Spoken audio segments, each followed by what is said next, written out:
Hello friends, आज की इस वीडियो में आज मैं कक्षा 10वीं वाले विद्यार्थियों को बहुपद वाले अध्याय के प्रश्नावली 2 को बताने से पहले उसमें जितने भी उदाहरण दिए हुए उनको बताने वाला हूँ। और उदाहरण से पहले शेषफल प्रमेय के बारे में भी जान लेते हैं, क्योंकि सारे प्रश्न शेषफल प्रमेय से ही हल होने वाले हैं और कुछ प्रश्न गुणनखंड प्रमेय से हल होने वाले। तो सबसे पहले शेषफल प्रमेय को जानेंगे, फिर आगे बढ़ेंगे। इस वीडियो को मैं रिकॉर्ड कर रहा हूँ, तो ये जो है ये फेस फेस वाला वीडियो है ना। तो इस वीडियो में पढ़ाने से आपको कैसा लग रहा है, आप लोग अपना रिस्पॉन्स देना। फिर देखेंगे कि अगर आप लोगों को ये ज़्यादा अच्छा लग रहा है तो फिर इसी तरीके की क्लास जो है आप लोगों का लिया जाएगा। तो चलो सबसे पहले शेषफल प्रमेय है उसको देख लेते हैं ना। तो शेषफल प्रमेय के टॉपिक को मैं पढ़ लेता हूँ, ये आपको ऊपर में दिखाई देगा। तो शेषफल प्रमेय, जिसे हम क्या कहते हैं, रिमाइंडर थ्योरम भी कहते हैं। ये जो रिमाइंडर थ्योरम है ये है क्या, तो चलो पहले इसके प्रश्न को पढ़ते हैं फिर इसे सिद्ध करेंगे। अब भाग के विभिन्न उदाहरणों का एक बार फिर अवलोकन करें। क्या आपको इनमें कोई खास बात दिखाई पड़ती है? हम कह सकते हैं कि यदि किसी बहुपद f(x) को x माइनस a से भाग दिया जाए तो शेषफल fa होता है। यही शेषफल प्रमेय है। fa का अर्थ है f(x) का मान जब x बराबर a हो। इसका कहने का मतलब क्या है कि ये जो x है उसके जगह पे हमें a रखने की लिखा है। तो चलो सबसे पहले ये जो प्रमेय है इसको सिद्ध करते हैं। तो शेषफल प्रमेय को सिद्ध करेंगे, तो सबसे पहले शेषफल प्रमेय को सिद्ध करने से पहले हमें क्या लिखना होता है, उपपत्ति लिखना होता है। उपपत्ति क्यों लिखते हैं, इसके जगह पे हल तो लिख सकते हैं ना, पर उपपत्ति क्यों लिखते हैं? तो ये क्या है, ये एक प्रमेय है और प्रमेय को जब भी हम सिद्ध करते हैं तो प्रमेय के लिए हम उपपत्ति शब्द का उपयोग करते हैं। अब यहाँ पे मैं एक सूत्र जो है वो उपयोग में लाने वाला हूँ, जिसे हम कहते हैं भाज्य बराबर भाजक गुणित भागफल प्लस शेषफल। ये जो सूत्र है ना शेषफल प्रमेय के लिए ही बनाया गया है। अब इस सूत्र में ये जो भाज्य है इसे हम f(x) कहते हैं। ध्यान देना, बहुत इंपॉर्टेंट है ना। ये जो है ये भाज्य जो है वो f(x) के नाम से जानते हैं, भाजक को g(x) के नाम से जानते हैं, भागफल को q(x) और r, ये जो शेषफल है इसे हम r के नाम से जानते हैं। r मतलब एक प्रकार का संख्या हमें प्राप्त होता है। तो ये जो भाज्य है उसे f(x) कहेंगे, भाजक को g(x), भागफल को q(x) और शेषफल को r कहेंगे। क्लियर? इस प्रश्न में भाज्य जो है वो f(x) दिया ही है, ठीक है, दिया हुआ है। और ये जो g(x) है, g(x) जिसे हमें भाग करना है, ठीक है, तो भाग करने वाला मान जो है ये जो प्रमेय है इसमें दिया हुआ है, कितना दिया हुआ है, x माइनस ए। x माइनस ए जो है ये क्या है, भाजक है। हमें f(x) को जिससे भाग करना है वो क्या है, x माइनस ए। भागफल qx और शेषफल r रहता है।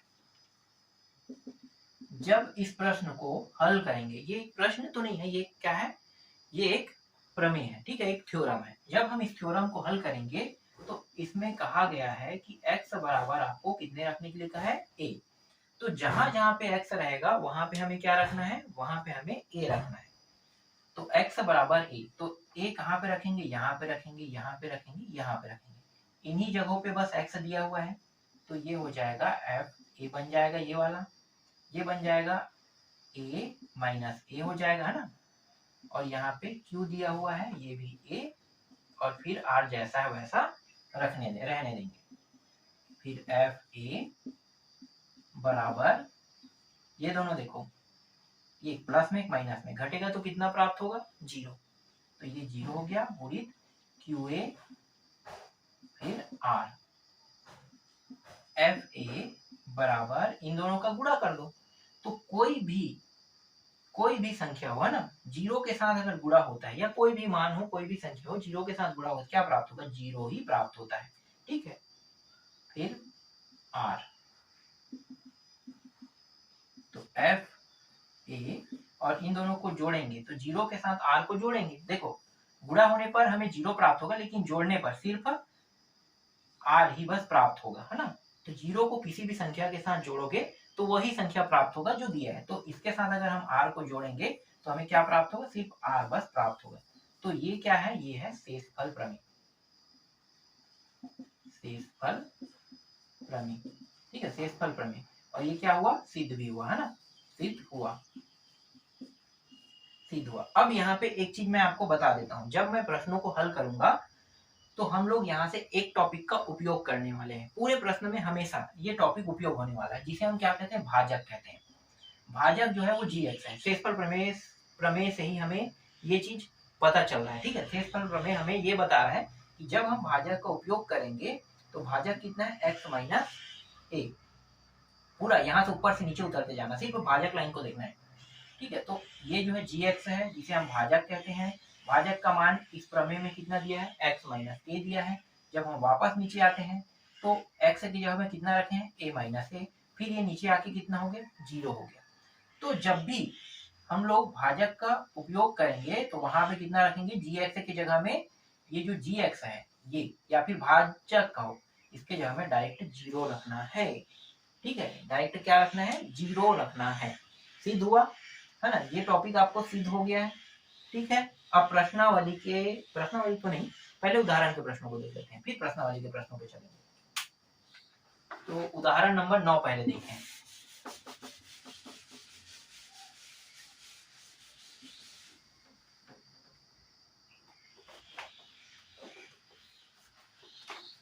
देखो उदाहरण नंबर 9 मैं पढ़ के बता रहा हूँ, ये आपको ऊपर में डिस्प्ले होते हुए दिखाई देगा, वहां से देख लेना, ठीक है। तो चलो उदाहरण नंबर 9 पढ़ता हूँ। भाज्य दिया हुआ है जिसे हम px कहते हैं ना, बराबर 3x का 4 घात माइनस x का 3 घात प्लस 30x माइनस 1 को निम्नलिखित से भाग देने पर शेषफल ज्ञात कीजिए। a का मान है x प्लस a और b का है 2x माइनस 1। तो चलो सबसे पहले इस भाज्य को लिख लेते हैं। और भाज्य को किससे दर्शाते हैं भाई, इसमें बता दिया है ना पहले से कि आपको px से दर्शाना है, ठीक है। मैंने fx से लिखे, कोई दिक्कत नहीं है, px है, ठीक है। fx ना लिख के px से लिख लेते हैं। चलो px होता है, dx होता है, यहाँ पे भाज्य को गलत बता दिया था ना, अब बता दिया था p लिखना है आपको, px। तो px का मान दिया है 3x का 4 घात माइनस x का 3 घात फिर प्लस 30x फिर माइनस 1। a दिया हुआ है x प्लस a और b 2x माइनस 1। तो सबसे पहले हम लोग a को लेकर हल करेंगे। देखो a को पहले हल करेंगे, फिर b को हल करेंगे, इसे हम समीकरण 1 मान लेते हैं। 2 खंड कर लेते हैं, यहाँ पे 2 खंड ये हो गया, ठीक है। सबसे पहले किसको हल करने वाले ये, तो px हल जब भी आप लिखोगे, उदाहरण को जब बना रहा हूँ ना, तो यहाँ पे हल आएगा ना। तो हल px बराबर कितना दिया है, इतना दिया हुआ है, ठीक है। अब दूसरे में किसको उठाना है, आपको ये उठाना है, ठीक है। a बराबर x प्लस ए। तो ये जो a बराबर x प्लस ए क्या है, ये है gx। gx क्या है, भाजक है ना, मतलब ये px को भाग देने वाला है। तो gx यहाँ पे मैं लिखूंगा gx बराबर x प्लस 1, ठीक है। ये हटा देना पूरा, सबसे पहले आपको ये लिखना है, फिर आपको ये gx वाला लिखना है, ठीक है। अब यहाँ पे gx बराबर x प्लस 1 हमने लिख दिया। आगे क्या करेंगे, यहाँ पे लिखेंगे शेषफल, शेषफल प्रमेय से हमें पता चला है कि gx बराबर कितना होता है, 0 होता है। ये आपको लिखना होगा, ठीक है। ये कहां से आ गया, अभी मैं आपको बता रहा हूँ ना। तो gx बराबर कितना होता है, 0। तो जहां पे gx दिया उसके जगह पे क्या लिखना है, 0 लिखना है, और x प्लस 1। अब बताओ ये gx कहां से आया, अभी मैंने सिद्ध करके दिखाया ना शेषफल प्रमेय। तो शेषफल प्रमेय को जब मैं सिद्ध कर रहा था, तो जो gx है, जो भाजक है, तो भाजक को जब हम हल कर रहे थे, तो हल करते करते अंतिम में क्या प्राप्त हुआ, a माइनस ए कट के 0। तो ये जो gx है उसका मान कितना प्राप्त हो गया था, 0 प्राप्त हुआ। तो जब भी आप शेषफल प्रमेय के प्रश्न को बनाओगे, तो जो gx रहेगा उसके जगह में कितना रखोगे, 0। अब आगे इसको हल करते हैं। तो यहाँ पे देखो x प्लस 1 और यहाँ पे क्या है, 0। मुझे x अकेला चाहिए, क्यों, क्योंकि x जो है चर राशि है और चर राशि का मान मुझे निकालना है। तो चर राशि का मान निकालने के लिए मैं क्या करूंगा, इस 1 को, ये जो 0 है इस साइड लेकर आऊंगा। तो यहाँ पे पहले से 0 है, इस साइड लेके आएंगे तो ये माइनस 1 हो जाएगा, बराबर एक्स। अब ये बताओ कि ये माइनस क्यों हुआ, ये प्लस में था इस साइड और इस साइड आने के बाद ये माइनस क्यों हो गया? तो माइनस ये इसलिए हुआ क्योंकि इसका हमने क्या किया, पक्षांतर किया। ठीक है, पक्षांतर। दो तरीके होते हैं, एक होता है पक्षांतर होता है और एक होता है तिर्या गुणा। ठीक है, तो तिर्या गुणा नियम तब लागू होता है जब ये दोनों गुणा में हो, गुणा में होता है तब तिर्या गुणा लागू होता है, लेकिन कोई मान जोड़ना या घटाना में हो तब कौन सा नियम लागू होता है, पक्षांतर। तो चर राशि के साथ ये एक जो है किस में है, जोड़ना में है, तो जोड़ना में है, और ये किस में है, एक जो है प्लस में है। तो प्लस में है इसलिए जब आप बराबर के इस साइड दूसरी साइड लेकर आओगे तो उसके जस्ट चिन्ह क्या हो जाएंगे, चेंज हो जाएगा। ये प्लस में है तो ये क्या हो जाएगा, इस साइड आके माइनस, अगर ये माइनस में होता तो इस साइड आके क्या होता, प्लस में होता। क्लियर? तो -1 बराबर एक्स। 0 - 1 का अगर आप जोड़ोगे या घटाओगे, जो भी कह सकते हो, क्योंकि यहाँ पे एक के साथ क्या कर रहे हो, 0 को घटा रहे हो, तो कितना प्राप्त होगा, -1 ही प्राप्त होगा। तो हमें यहाँ पे x बराबर कितना प्राप्त हो गया, -1 प्राप्त हो गया। ये जो x के मान है, अब इसको समीकरण 1 में रख देते हैं। तो यहाँ पे लिखो समीकरण 1 में x के मान को रखने पर, x के मान को रखेंगे तो जहां जहां पे x रहेगा, देखो यहाँ पे x है, यहाँ पे x है, यहाँ पे x है, कितना रखेंगे, जहां जहां पे x है वहां पे हमें -1 जो है वो रखना है। तो 3 x की जगह में -1, इसका घात कितना है, 4 है। ठीक है, माइनस में दिया है इसलिए इसे मैं किस में लिख रहा हूँ, कोष्टक के अंदर लिख रहा हूँ। ठीक है, प्लस में होता तो डायरेक्ट गुणा लिखता, गुणा करके डायरेक्ट संख्या को लिखते। फिर यहाँ पे x का घात 3 है तो यहाँ भी -1। देखो यहाँ पे पहले से माइनस है तो माइनस को दबाऊंगा, और ये x का मान ही -1 है तो कोष्टक के अंदर में -1 को इस तरीके से लिखेंगे। फिर 30 और फिर यहाँ भी -1, फिर ये -1। अब आगे इसको हल करते हैं। तो ये 3 और देखो यहाँ पे 1 का घात 4 है, तो यहाँ पे मैं आपको एक तरीका बता देता हूँ कि अगर कोई मान माइनस में दिया हो, कोई भी संख्या हो माइनस में हो, जैसे कि 1 के जगह में -2, -3, -5, -6, -20, -25, -50, इस तरीके से अंदर में ये माइनस में कुछ भी दिया हो। ठीक है, तो आपको सबसे पहले क्या देखना है, ऊपर के घात, घात को, घात क्या है, सम है कि विषम है, ये आपको ध्यान देना है। घात अगर सम में हो तो वो संख्या का जो गुणा होगा, है ना, कितने बार गुणा हो रहा है, यहाँ पे 4 बार गुणा, मैं आपको बताता हूँ। देखो -1 गुणित -1 गुणित -1 गुणित -1, अगर इन दोनों को बस गुणा करेंगे तो माइनस और माइनस दोनों का क्या प्राप्त होगा, दोनों माइनस में है तो प्लस प्राप्त होगा। अब क्या करेंगे, देखो +1 प्राप्त यहाँ पे हुआ ना, अब इस +1 और -1 को गुणा करेंगे तो इस बार क्या प्राप्त होगा, इस बार हमें माइनस प्राप्त होगा। ठीक, फिर आगे जब हम इसको गुणा करेंगे, ये माइनस और ये माइनस, तो फिर से क्या प्राप्त होगा, प्लस। तो अंतिम में आपको रिजल्ट क्या निकल के आ रहा है, आपका जो रिजल्ट है वो प्लस में।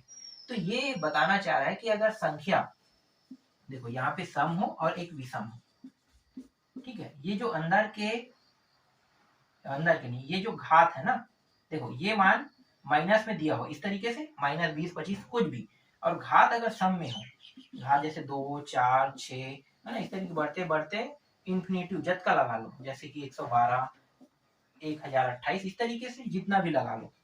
तो घात अगर सम में हो, तो घात सम में हो तो ये जो मान है ये किस में प्राप्त होगा, प्लस में प्राप्त होगा। तो 1 जो है वो किस में प्राप्त हो गया, प्लस में। तो 3 गुणित 1 बस इसे लिखेंगे, क्योंकि 1 का 4 बार गुणा करेंगे तो 1 का 1 ही प्राप्त हमें होगा। फिर माइनस, अब यहाँ पे देखो ये घात विषम है, तो घात विषम है तो 1, 2, 1 को हटा दो। ठीक है, 1 को हटाएंगे तो क्या प्राप्त हो रहा है, प्लस और माइनस और माइनस गुणा होकर क्या हो रहा है, प्लस, प्लस और माइनस गुणा होकर क्या हो रहा है, माइनस। तो अंतिम रिजल्ट है जब घात विषम हो, विषम मतलब 1, 3, 5, 7, 9, है ना, इस तरीके से ये बढ़ते रहेगा।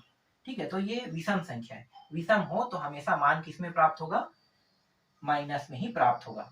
तो ये -1 बस को लिख लेते हैं, 1 का 3 बार गुणा करेंगे तो -1 का -1 प्राप्त होगा।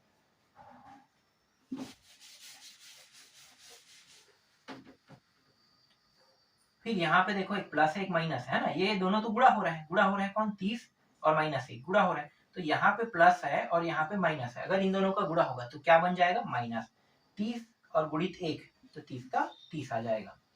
फिर पीछे में माइनस 3 गुणित 1 3 हो जाएगा। फिर माइनस और माइनस क्या हो जाएगा +1।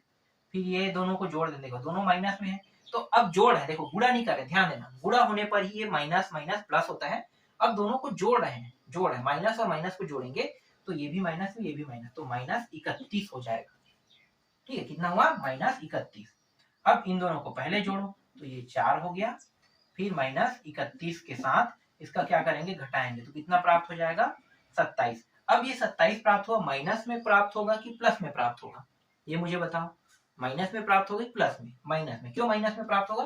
क्योंकि माइनस वाला संख्या बड़ा है, इसलिए ये जो है वो माइनस में प्राप्त होगा।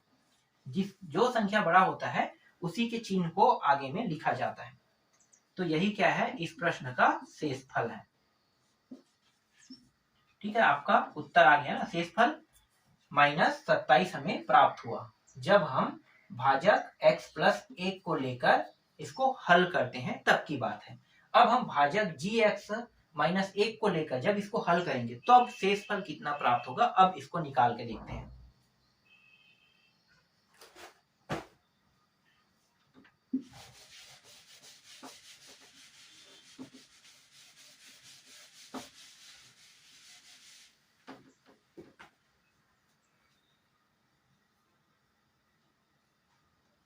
अब gx यहाँ पे लिख लेते हैं बराबर 2x-1। gx की जगह पे कितना रखना है पता चल गया ना। शेषफल प्रमेय से हमें ज्ञात है कि gx का मान कितना होता है, 0 होता है, वो आपको लिखना है ना। तो क्या लिखोगे, यहाँ भी वही लिखना पड़ेगा। शेषफल प्रमेय से हमें पता है या ज्ञात है, आप जैसा भी लिखना चाहो लिख सकते हो। ज्ञात है कि gx बराबर 0 होता है या 0 होगा, जैसा भी लिख सकते हो। ठीक है, तो जहां पे gx दिया उसके जगह पे कितना रखेंगे, 0। ये आगे 0, 2x-1। अब ये जो -1 है, ध्यान देना किसमें है, देखो ये चर राशि x है ना, तो चर राशि x के साथ ये घटाने के चिन्ह में, तो अगर हम इसे इस पार लेकर आएंगे तो क्या होगा, जब जोड़ना हो तो इस पार आके घटाने में आ जाता है, मतलब माइनस हो जाता है, और उस पार अगर माइनस में दियो तो इस साइड आके क्या हो जाएगा, प्लस हो जाएगा 1। फिर यहाँ पे 2x बस बचेगा। अगर मैं इसको आगे हल करता हूं तो ये 1 बस आएगा। अब यहाँ पे देखो ये जो मान है चर राशि के साथ गुणा में है, संख्या है ना, तो ये जो संख्या है ये किसमें है, चर राशि के साथ गुणा में है। अगर कोई चर राशि के साथ गुणा में हो तब क्या होगा, तो गुणा में हो तो ये जो मान है वो 1 को भाग करेगा। तो जो 2 है वो 1 को क्या कर रहा है, भाग कर रहा है, तो 1 को ये भाग करेगा और x जो है वो अकेला रहेगा। इसी को हम क्या कहते हैं, तिर्यक गुणा नियम कहते हैं। ठीक है, तिर्यक गुणा नियम कहते हैं। तो देखो यहाँ पे दोनों नियम लागू हो गए, एक तो पक्षांतर नियम भी लागू हो रहे हैं और तिर्यक गुणा नियम भी लागू हो रहा है। तो x की जगह 1/2 जो है अब हमें इस पहले समीकरण में रखना है। तो यहाँ पे चलो इसको 2 खंड कर लेते हैं। समीकरण 1 में x का मान रखने पर है ना, तो x का मान रखते हैं। तो यहाँ पे देखो x है, यहाँ भी x है, यहाँ भी x है, कितना रखना है, 1/2। तो ये 3 गुणित 1/2 का कितना घात है, देखो ये बटा में इसलिए इसको भी क्या कर रहे हैं, कोष्टक के अंदर। अगर सभी मानों को कोष्टक के अंदर लिखोगे तो भी कोई दिक्कत नहीं है ना, लिख सकते हो, चाहे वो यहाँ पे माइनस दिया रहे या ना दिया रहे, कोई दिक्कत नहीं। घात कितना है, 4 तो लिखना है हमें।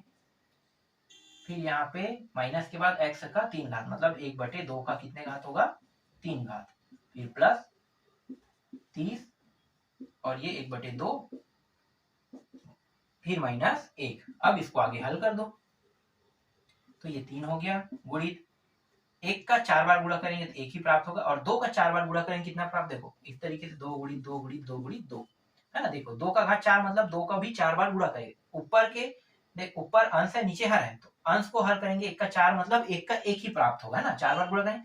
लेकिन 2 का 4 देखो नीचे में क्या है, हर में 2 दिया हुआ है, तो 2 का 4 बार गुणा मतलब 2 गुणित 2 गुणित 2 गुणित 2, तो 2 दूनी 4 हो गया, ये 4 दूनी 8 हो गया, 8 दूनी 16, कितना आ रहा है 16।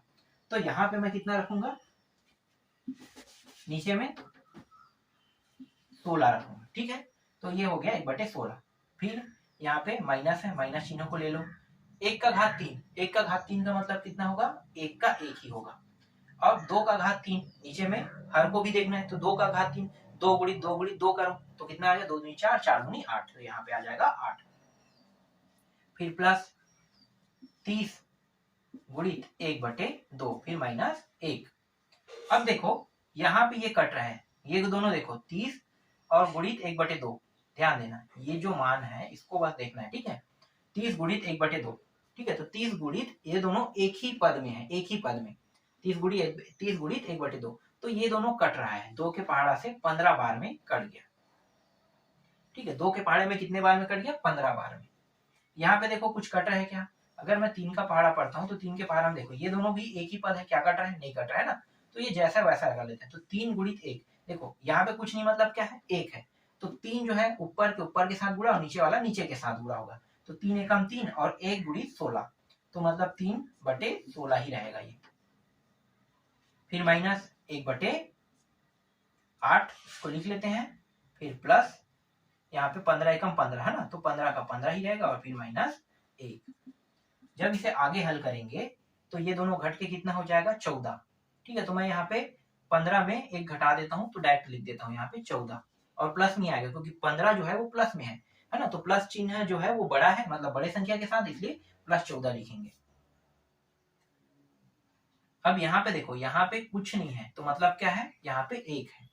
अब अब यहाँ पे देखो फिर से, ठीक है, नीचे हर को देखना है, हर को देखो, यहाँ पे 16 है, यहाँ पे 8 है, यहाँ पे 1 है, यहाँ पे कुछ नहीं, मतलब क्या था, 1 था ना, तो 1 को मैं नीचे में उतार देता हूँ कि यहाँ पे हर में।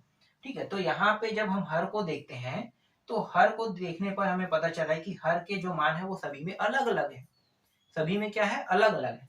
तो जब तक कि मैं हर को बराबर नहीं कर लेता तब तक के नहीं मैं इनको जोड़ सकता हूँ, नहीं मैं इनको घटा सकता हूँ। तो हर को बराबर कर लेते हैं। तो हर को बराबर करने का तरीका क्या है, देखो 8 के पहाड़े में 16 आता है, 16 8 के पहाड़े में, है ना, तो 8 के पहाड़े में 16 आता है, तो कितने बार में यहाँ पे 16 आएगा ये मुझे बताओ। 8 की जगह में कितने बार में 16 आएगा, 8 के पहाड़ा कितने बार पढ़ूं तो ये 16 बन जाए, कितने बार पढ़ूं, तो ये हो जाएगा 8 के पहाड़े को कितने बार पढ़ूंगा, 2 बार। ठीक है, 2 बार पढ़ूंगा तो 16 बन जाएगा, तो 2 मैंने यहाँ पे लिया, और यही हाँ यही जो 2 है वो यहाँ भी आएगा। ठीक है, हम एक जगह गुणा नहीं कर सकते, जब हम इस पद को देख रहे हैं तो जितने गुणा यहाँ पे हुआ है उतना ही ऊपर में भी गुणा होगा, याद रखना। तो मैं नीचे हर के हिसाब से चल रहा हूँ, पूरा पूरा हर के हिसाब से मैं चल रहा हूँ।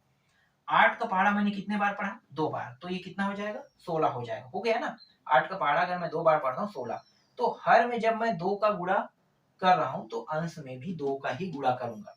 अब यहाँ पे आते हैं, इस वाले पक्ष को देखो, यहाँ पे 16 हो गया, ये भी 8 दूनी पढ़ेंगे तो ये भी 16 हो गया, मतलब दोनों बराबर हो रहे हैं, दोनों बराबर हो रहे हैं, तो 16, तो ये 16 हो गया, ये 16। अब मुझे यहाँ भी 16 लाना है, क्या करना है, यहाँ भी 16 लाना है। तो अब बताओ 1 का पहाड़ा मैं कितने बार पढ़ूं कि 16 आ जाए, तो 1 का पहाड़ा मैं 16 बार पढ़ूंगा, तो 16 गुणित यहाँ भी मुझे करना पड़ेगा। ठीक है, याद रखना हर में तो होगा, हर के साथ अंश में भी हमें 16 का गुणा करना ही होता है।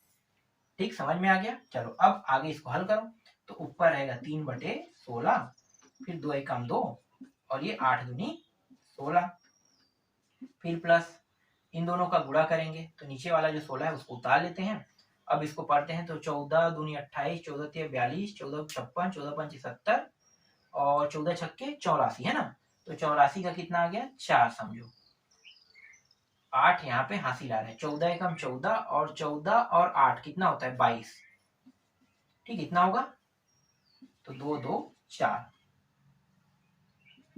अब इसको आगे हल करेंगे, देखो यहाँ भी 16, यहाँ भी 16, यहाँ भी 16, तीनों में 16 दिया है, तो 16 दिया है, इसका मतलब क्या है कि इन सभी को हम लोग एक बार अब लिख सकते हैं। ठीक है, हर जो है 16 है, ये भी 16 है, ये भी 16 है, तो 16 जो है ये 3 को भी भाग कर रहा है, 2 को भी भाग कर रहा है, 224 को भी भाग कर रहा है, तो इसको एक बार लिख लेते हैं। फिर यहाँ पे 3 - 2, फिर प्लस 2 2 4, तो ये दोनों प्लस में है तो पहले इन दोनों को जोड़ दो। ठीक है, तो जोड़ेंगे तो कितना हो जाएगा, ये हो गया 24 से 25 26 27। ठीक है, तो ये हो गया -2 + 2 2 7 और नीचे में कितना है 16। अब ये -2 से इसको क्या कर देंगे, घटा देंगे, है ना। तो घटाएंगे तो ये कितना हो जाएगा, 25 हो जाएगा। 2 2 5 बटे 16। तो शेषफल यहाँ पे कितना प्राप्त हो रहा है, 225/16 जो है वो हमें शेषफल प्राप्त हुआ। यही क्या है, इस प्रश्न का उत्तर है। ठीक है, हाँ, इसमें थोड़ा सा और हल कर दिया है, ये 16 से पहले भाग देकर भी देखा है ना। तो अगर आप चाहते हो जैसे बुक में किया है वैसे करना चाहते हो तो वैसा भी कर सकते हो। चलो यहाँ पे मैं मिटा देता हूँ, जगह नहीं था इसलिए मैं थोड़ा सा कम सॉल्यूशन कर रहा हूँ, बस मैं समझा ज्यादा रहा हूँ, इसमें आसानी से एक बार में ये समझ आ जाए मैं चाहता हूँ। तो 16 का पहाड़ा पढ़ लेते हैं, कितना हो जाएगा 16 का पहाड़ा, 16 एकम 16, है ना। देखो ये भाग करने वाला यही तरीका है, देखो 225 16 ये तरीका है। तो 16 एकम 16 एक बार गया, घटा देते हैं तो कितना आ जाएगा 6, है ना। 6 और 5 उतार लो, 16 दूनी 32, 16 3 48, 16 चौक 64, 4 बार गया 64, यहाँ पे लिख लेते हैं। घटाएंगे तो कितना बचेगा 1। ठीक है, घटाएंगे तो 1। अब इसको लिखा कैसे जाता है, देखो इसको लिखा जाता है 14। ठीक है, 14 ये क्या है, ये भागफल है। ठीक है, और एक शेषफल, तो एक शेषफल हमें प्राप्त हुआ और भाग किसे किए 16 से इसे, तो 14 सही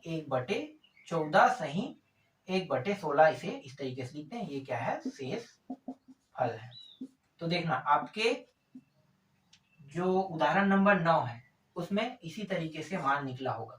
तो यहाँ पे मैंने पूरा हल करके बता दिया और डिटेल में ही बता दिया कि अगर आपको ये तरीका नहीं मालूम था ना, डायरेक्ट ये तरीका मालूम है तो भी ठीक है, और ये वाला तरीका आपको नहीं मालूम है और ये वाला तरीका से आप निकालना चाहते हो तो आप निकाल सकते हो।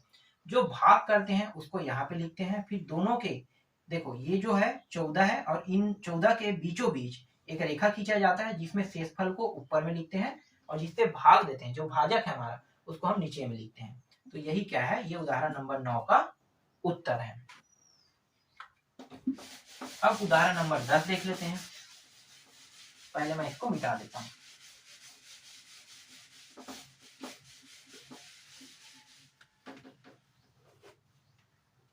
चलो उदाहरण नंबर 10 को मैं पढ़ के बताता हूं, इसको देखना। ठीक है, आपके मोबाइल के ऊपर डिस्प्ले होते हुए दिखाई देगा। तो उदाहरण नंबर 10 है, यदि px बराबर 2x का 2 घात माइनस 3x प्लस 6 को gx बराबर x माइनस 2 से भाग करना हो तो शेषफल प्रमेय की सहायता से शेषफल ज्ञात कीजिए।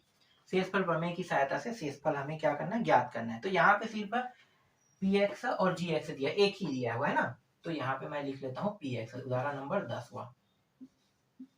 px का मान दिया हुआ है 2x 2 घात माइनस 3x प्लस 6, ये हो गया आपका पहला समीकरण।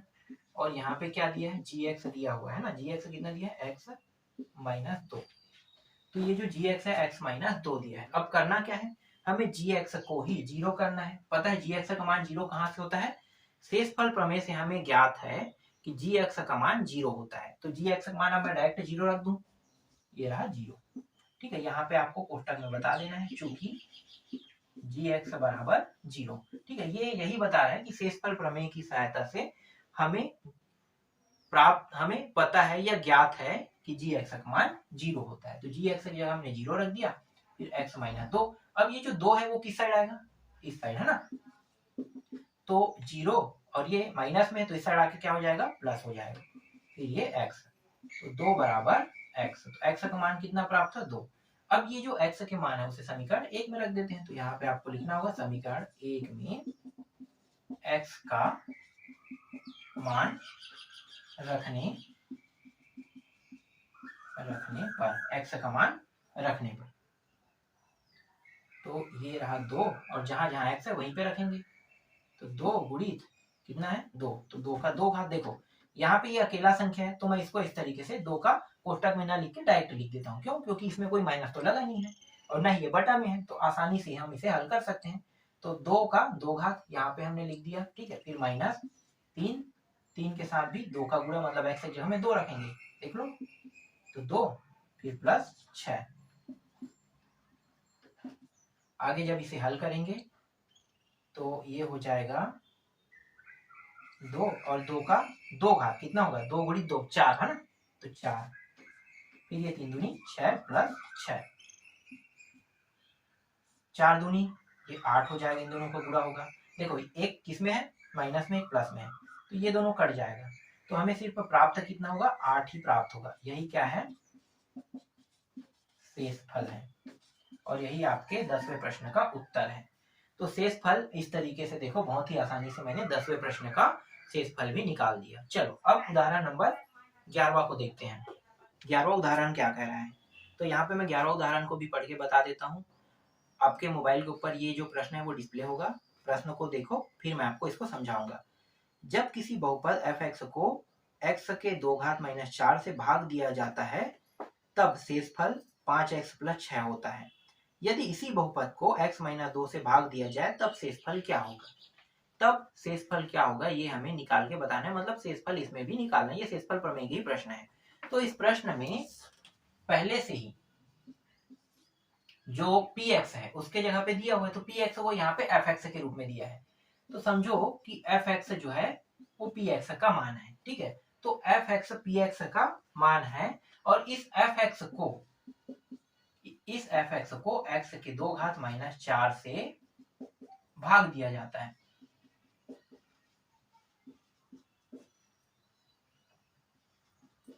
भाग दिया जाता है ना, तो इसको भाग दिया जाता है, लेकिन अकेला सिर्फ यही बस भाग नहीं दे रहा है, ठीक है। इसे अगर a कहते हो तो एक और संख्या है जो इसको भाग दे रहा है, इसको भाग दे रहा है जो दूसरी संख्या है x माइनस 2, ये रहा x माइनस 2 भी इसी fx को क्या कर रहा है, भाग दे रहा है।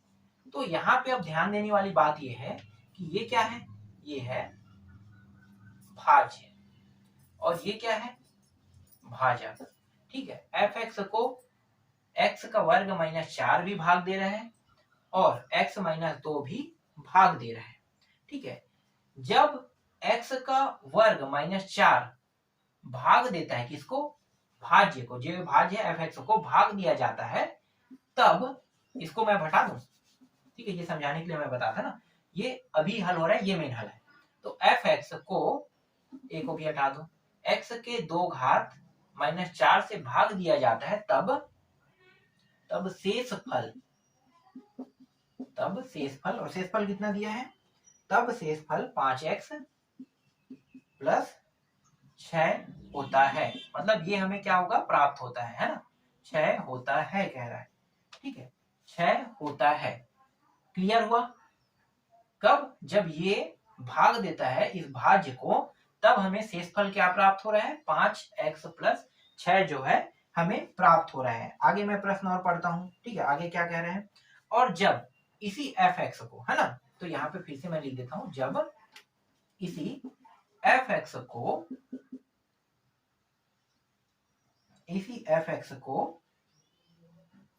एक मिनट कहां पे है, हाँ, fx को भाग दिया जाता है, fx को x माइनस 2 से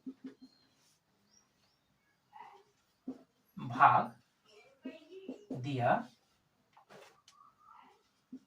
जाए, तब शेषफल क्या होगा, ठीक है, क्या होगा, तो ये हमें अब निकालना है।